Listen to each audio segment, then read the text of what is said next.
civilization. So the early writers of American literature, Anne Bradstreet, Jonathan Edwards, Edward Taylor, they were all religious poets.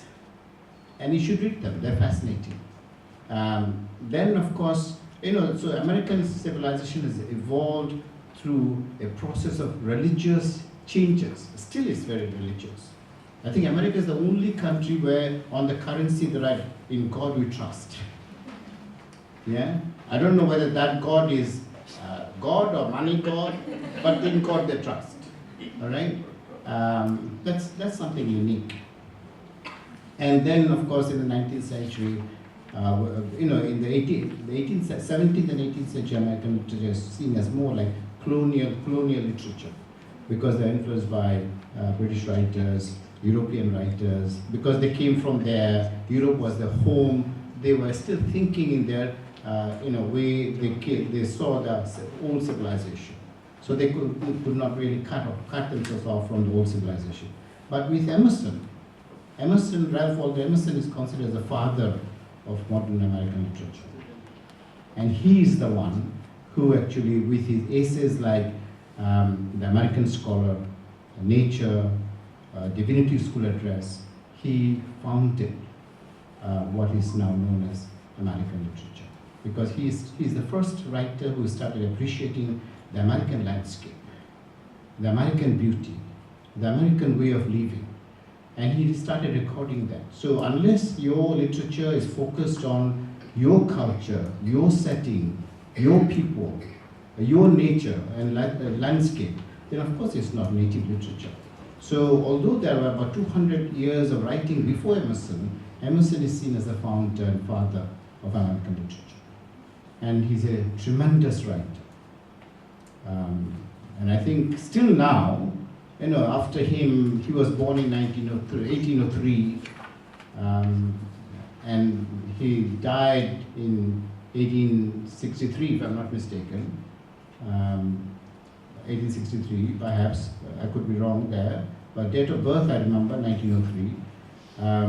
Still now, all the American writers like John Updike, Philip Roth, they're still either accepting and echoing Emerson or rejecting him.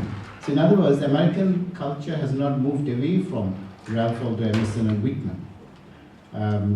So it is a great literature, it has produced great writers, and we should try to learn from all of them. But of course, there's a new trend, because in American literature there's a rise of minority writers, all right? With the Black American writers, Muslim diasporic writers. We now have new voices, people who represent our culture. There are quite a few Muslim writers, and I think our students are going to present on some of the Muslim diasporic writers, which is beautiful. But I would recommend that we try to be as inclusive as possible, as encyclopedic as possible in our imagination, so that we learn not only from our own writers, our Muslim diasporic writers, but also from the native writers, because unless we study the great writers, how do we produce great writers? All right? So it is only through reading and studying and trying to understand the spirit of the great writers that we can also produce great writers.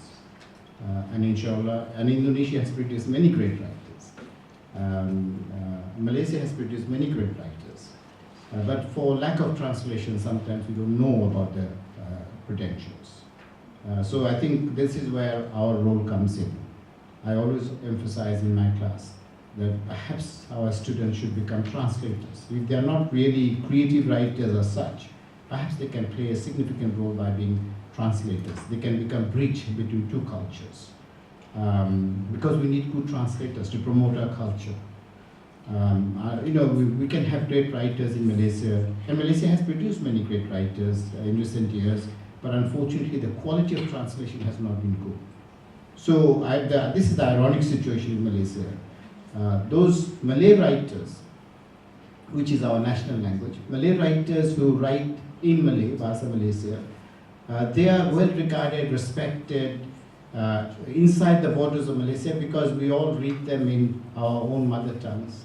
But if you go outside Malaysia, not many of these writers are known, because the quality of translation is not good.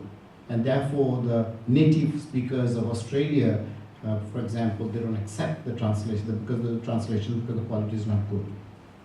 Whereas the writers who write in English in Malaysia, they may not be well regarded because they are not well known inside the borders of Malaysia, but ironically they act as ambassadors of Malaysia outside Malaysia.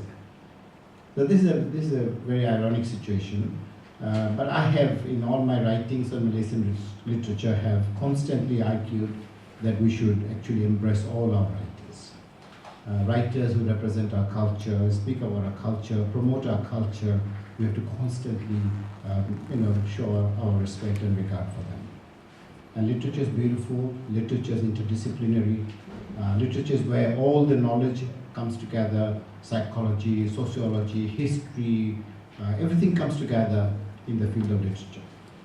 So hopefully with your study of literature, you will have a broader horizon, a broader understanding of life and society, and inshallah, our part of the world will become glorious. It is already glorious, but even more glorious, inshallah, in future. Thank you very much.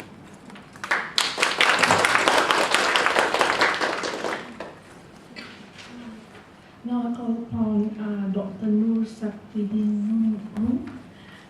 Sorry if mispronunciation.